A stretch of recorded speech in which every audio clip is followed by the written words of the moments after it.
Today in this video, I'm discussing how I manage my Hashimoto symptoms and actually feel good through medication, supplements, diet, exercise, sleep, and other lifestyle choices. So I recently made a video discussing my Hashimoto story, and I wanted to make a follow-up video discussing how exactly I manage my symptoms.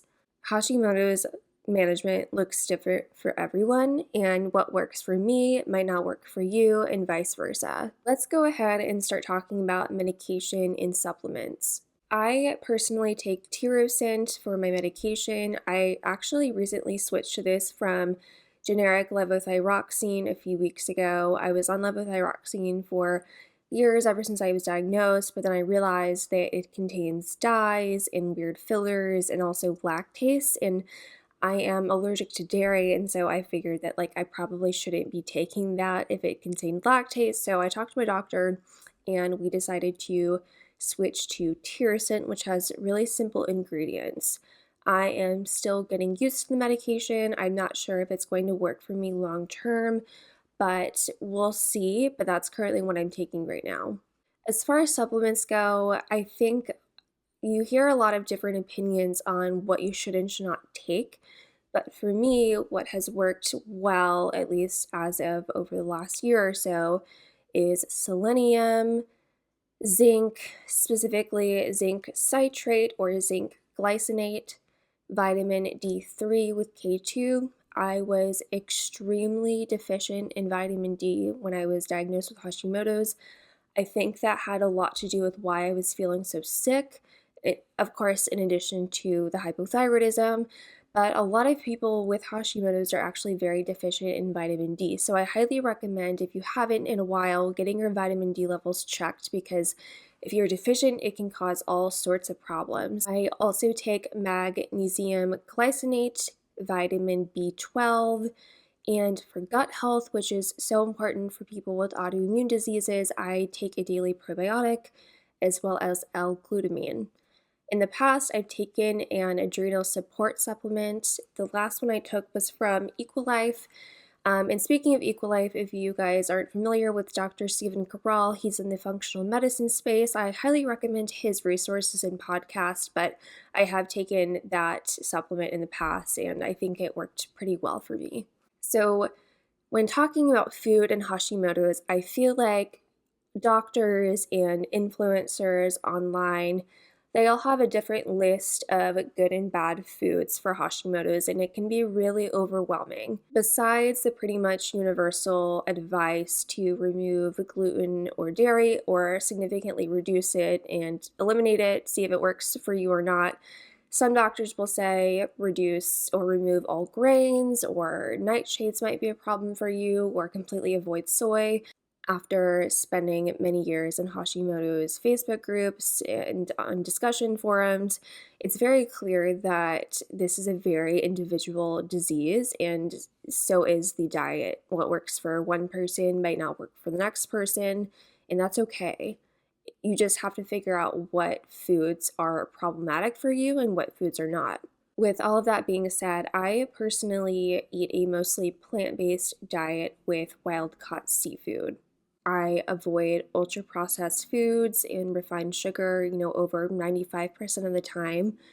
Once a week I might eat something that doesn't fall into that category, or if there's a special occasion, or if I'm traveling. But most of the time I do eat that way, and I feel like that works best for me. I want to be clear that I'm not promoting a plant-based diet for everyone. I'm not saying that that is what you should be eating if you have Hashimoto's. That's just a personal preference for me. I've been eating this way for years, since before I was diagnosed, and it's just a personal preference for me, and it's how I prefer to eat.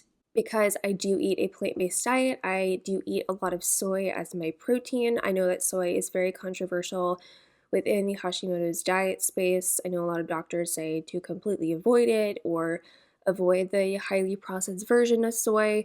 For me, I avoid the highly processed soy, and I stick to high quality organic soy, mostly tofu, and I haven't noticed that it's a problem for me. I make sure to consume it at least 4 hours after I take my thyroid medication, just to make sure There's no interference with the soy protein and my Hashimoto's medication. I mentioned this in my last video, but I have not personally cut out gluten entirely from my diet. I've done elimination diets in the past, which included removing gluten, and I didn't notice a difference one way or the other. However, I am planning on doing another elimination of gluten probably in the new year for about 60 to 90 days just to check in, see if anything has changed, see if it is problematic for me. On the gluten note, I do recommend that everyone get tested for celiac disease when they have Hashimoto's. Those two autoimmune diseases are very much so associated with one another. If you have Hashimoto's, you're very likely to potentially also have celiac and vice versa. I got tested about a year and a half ago and it came back negative, so that answered that question for me. Speaking about elimination diets, I highly recommend that anyone with an autoimmune disease do an elimination diet with a nutritionist or a doctor. This can really pinpoint any problematic foods for you that might be causing inflammation. They are pretty restrictive and difficult to get through, which is why I do recommend working with a professional when you go through it. But if you haven't done that already, I would definitely recommend looking into it. So, one last thing on diet, I've completely removed alcohol from my life. I don't know if it's a thyroid specific problem, but I noticed a few years ago that I just wasn't able to tolerate alcohol at all. Even the slightest, smallest glass of wine or a few sips of a cocktail here and there, I would be sick and tired for days. And I just don't think that personally it's worth it for me to continue drinking it. Everyone's different, of course, and so it may not have that same effect on you, but I did notice when I cut it out completely, I noticed that I significantly improved in my sleep and feeling better. When it comes to sleep, sleep is extremely important for everyone, but especially if you have an autoimmune disease. For me, I personally feel best when I get at least 8 hours of sleep every night, and I am very privileged to be in a place where I can do that pretty consistently. I also want to touch on stress management, which is extremely important if you have Hashimoto's. I believe chronic stress is what triggered Hashimoto's in me in the first place. Everyone has their own stressors in life, but it's extremely important to figure out if there are any stresses that are constant in your life and figure out like how to address them so you can minimize them and manage it effectively. Managing and mitigating stress will have wonderful effects for both your body and your mind. If you haven't already, I would highly consider going to therapy. Therapy is a wonderful resource for many people. It helps give you tools and resources and coping skills to mitigate and manage stress.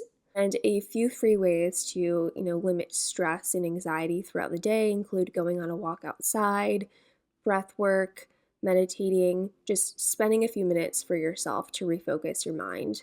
The next thing I want to talk about is exercise. For me, high intensity exercise causes bad inflammation and causes me to go into a flare up state.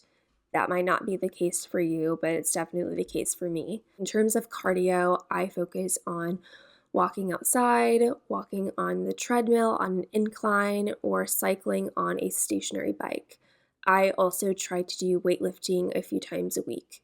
When I'm consistently working out, I definitely notice benefits physically and mentally, which are both very important when you are dealing with an autoimmune disease. What is important is figuring out what type of movement works best for you and for your body and to stick with it. So the last thing I want to talk about is makeup, skincare, cleaning products, just products in general. I do plan on making content specifically on this topic, but in summary, I'm very deliberate about the products I use and bring into my home. So many products nowadays have toxic ingredients, chemicals, and endocrine disruptors. Simply put, endocrine disruptors cause hormone imbalance. Consistently exposing ourselves to endocrine disruptors, chemicals, is going to have lasting impact on our health.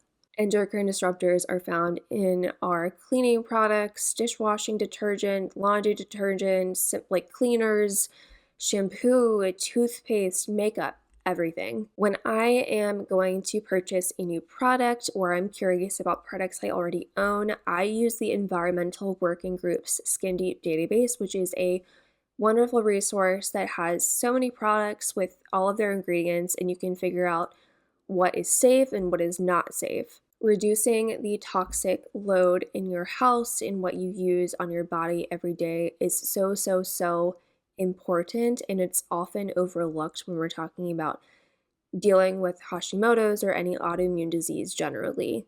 All in all, these are the main categories of things I do to manage my Hashimoto's disease. If you guys have anything that you do that I didn't cover, please comment down below so we can all learn from one another. Thank you so much for watching this video, and I will see you in the next one.